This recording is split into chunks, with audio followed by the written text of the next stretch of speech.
Deliciousness. As always, I'll give you a second to hop on and absolutely tell me hi when you get here. Tell me where you're from, even if you are on the replay. I love to see where you guys are at.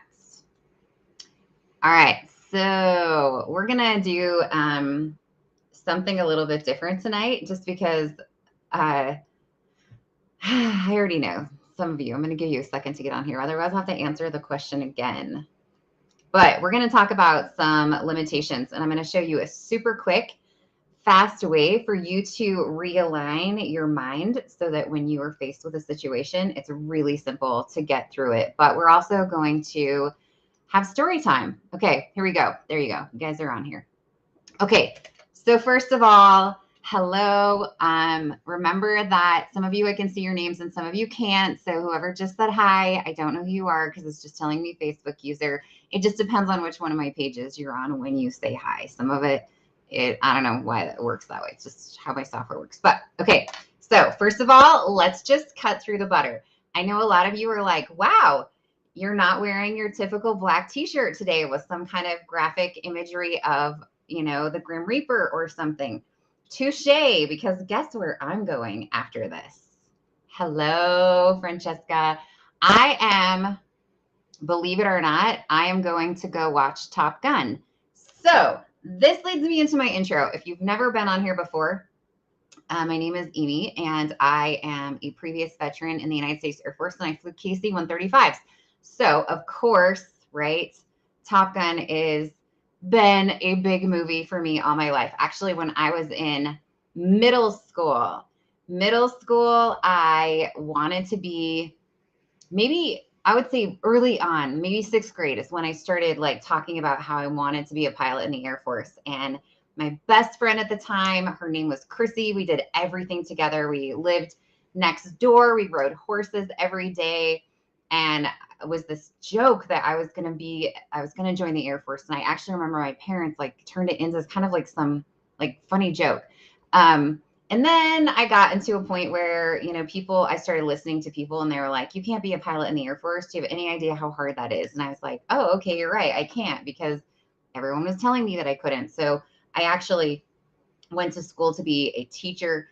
And then in the middle of my college career, I switched over to aviation, and then I just never looked back, and I applied for the military, and boom, bang, there I went. So I'm going to tell you, if you have watched Top Gun, then, you're all like, I mean, how do you watch a movie? How do you go to a movie like that and not, I mean, at least for me, like I'm so patriotic, like it will make me very emotional. So I already aligned with myself. And if you watch later, I'll make a TikTok about it. I already aligned with myself that I couldn't go to Top Gun with just anyone. And so I figured out the most perfect person for me to take. And so if you watch my TikTok later, you'll see who I'm going to Top Gun with. But it will make me emotional just because so much blood, sweat, and tears went into my aviation career to finish pilot training. It was incredibly difficult. And I have lost some friends. But the guy that lived right across the street from me when I was in pilot training, he was a couple of classes ahead of me. He actually G-locked in an F-16 and passed away. He crashed during a training sortie. And it was heartbreaking because his wife was just pregnant with their first kiddo. And so, yeah, there are some things in there, right, that are kind of triggering for me. And I want to be able to feel emotional while I watch that movie. I don't want to be like, oh, don't, look at me, the like lady that has that all together, because it just will be.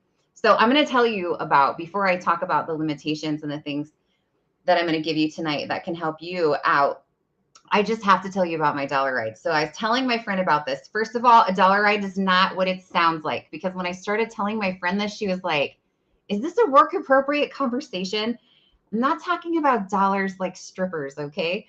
Um, Although the military does have some pretty interesting traditions. So a dollar ride is where you go on your very first flight. It's like getting a still. So nothing is really expected of you. You just sit in the airplane. The instructor takes you for a flight and you basically just go. So the first thing that I did, and you'll see it right over here. So this is the T6. This airplane is amazing. It flies upside down. It's the trainer that they put you in so they can decide, or you can decide if you want to go into fighters, which is what you see on Top Gun, or if you want to go into the heavy track. Heavy tracks are C-17 cargo planes, KC-135s, air refuelers, C-130s, cargo planes, all that kind of stuff. So it kind of puts you on track for where you want to be.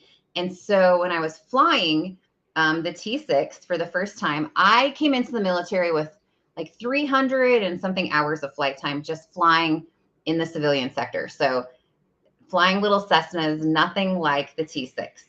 My next door neighbor took me on my dollar ride. And so at the end, the tradition is you give the instructor $1, but you have to do it really creatively. It kind of is almost reminds me of like, when you guys were in school, did you go to prom and like someone asks you to prom some cute way and then you're supposed to answer them some cute? It's kind of like that. Like you can't just give them $1. So people come up with really creative ways. If your flight instructor has a favorite beverage or whatever, then that's how you do that. So anyway, it is not good if you get airsick when you were in the military, because you can actually get washed out, is what they call it, if you cannot get over your air sickness. So when you are flying, if you are needing to throw up and you can't stop, it becomes an issue. They'll actually just wash you out, and no explanations needed. You just go in one day and they're like, hey, you're done.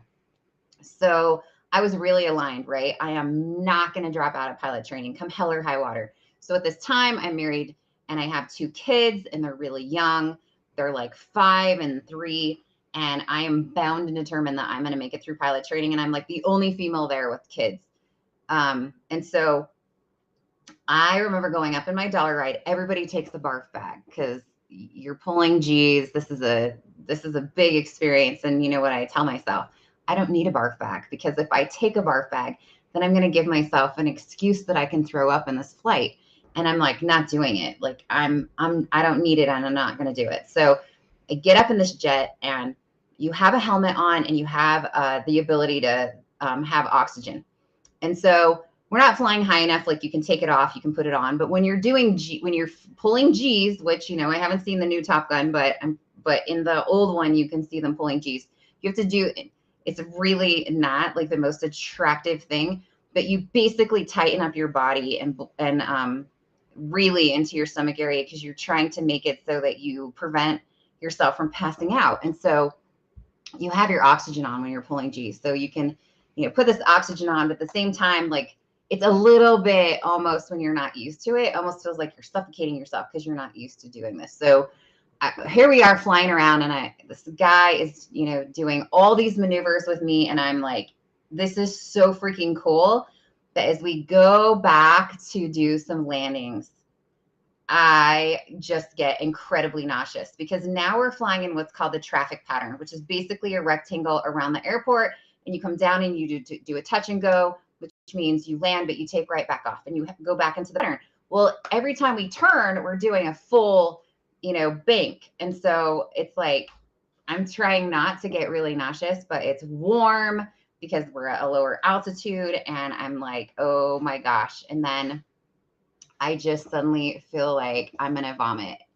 And what do I do, right? Because I have not brought a barf bag, because I'm aligned that I'm not going to get sick on this flight. And so there I am, trying to be like the cool kid in school. And I'm like, oh my gosh, what am I going to do? And the last thing that you want to do, for obvious purposes, hello, Lisa from Alabama, that's actually where I went to officer training school in Montgomery. For all intents and purposes, you cannot throw up in your oxygen mask, right? Hello. You will be in so much trouble for doing it, number one, because some poor person's going to have to clean it up, but you don't want to do that. So I'm ripping off my oxygen mask and I'm like, what am I going to do? I don't want to throw up over myself, like I can throw up down my flight suit. But if you don't know how a flight suit works, basically it's like a giant pajama. It looks like a giant bag. You have a shirt on and then you have your flight suit and nothing else on. So if I throw up in my shirt, it's just going to go down my shirt and down my legs and into my boots and into my jet. So not how I want to do that either. So I grab my glove and I'm like, oh my gosh, if I vomit, I'm going to have to throw up in a freaking glove. So the whole time, and I have never in my life dry heaved. And so I was like making like this dry heave noise, and I'm trying not to trigger my microphone because I don't want the instructor in the back to know how freaking sick I am. But never in my life have I been so just like, oh my gosh, I can't believe that I'm doing this. But I was like, get your crap together, mind over matter. I didn't end up throwing up. You really can control yourself if you really focus on. So I started doing some things like, okay, focus on something else, get your brain to engage on something besides the fact that you feel incredibly sick. And so I was able to do it, and I didn't throw up on my flight, but I would have died if I would have. Okay.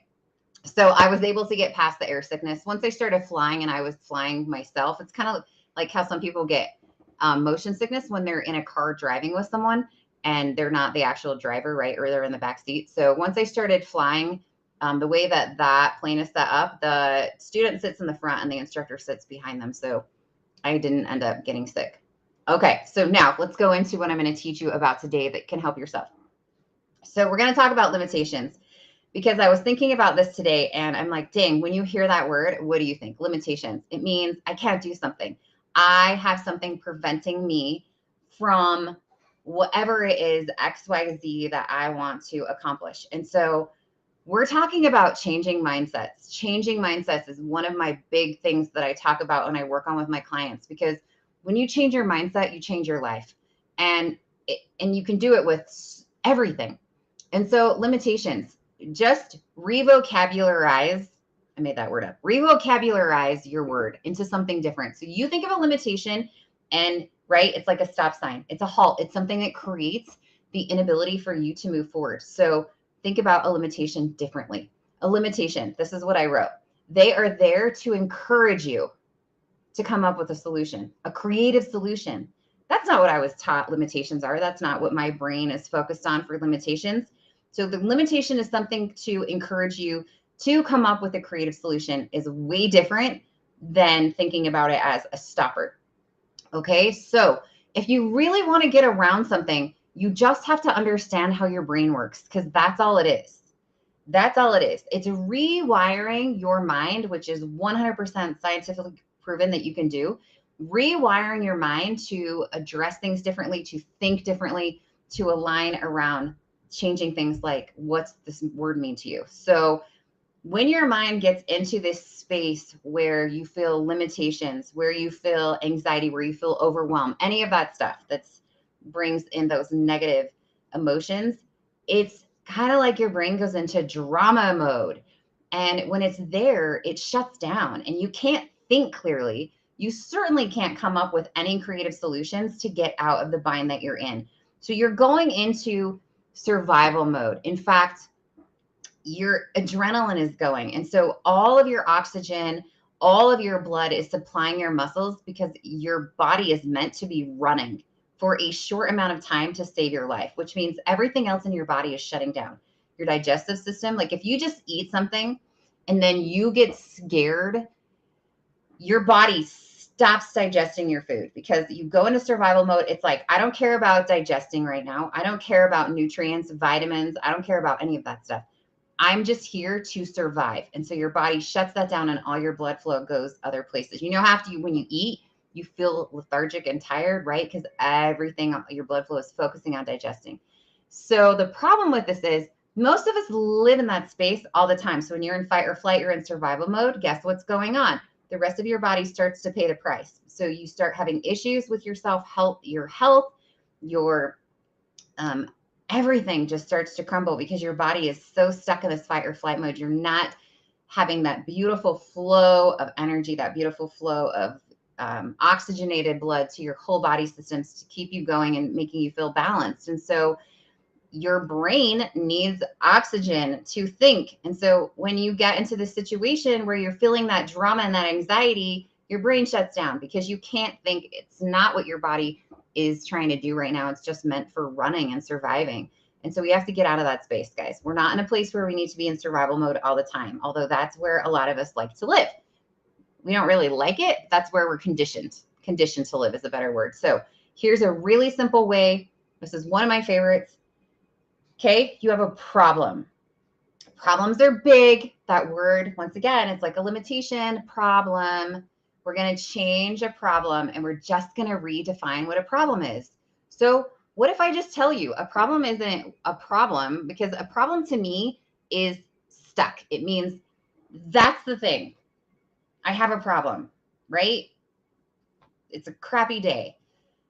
So I want you to change your problem and I want you to turn it into a challenge, because in a problem situation, your brain is foggy. You can't think clearly. If I tell you that your problem is a challenge, immediately your mindset shifts, because a challenge means something different.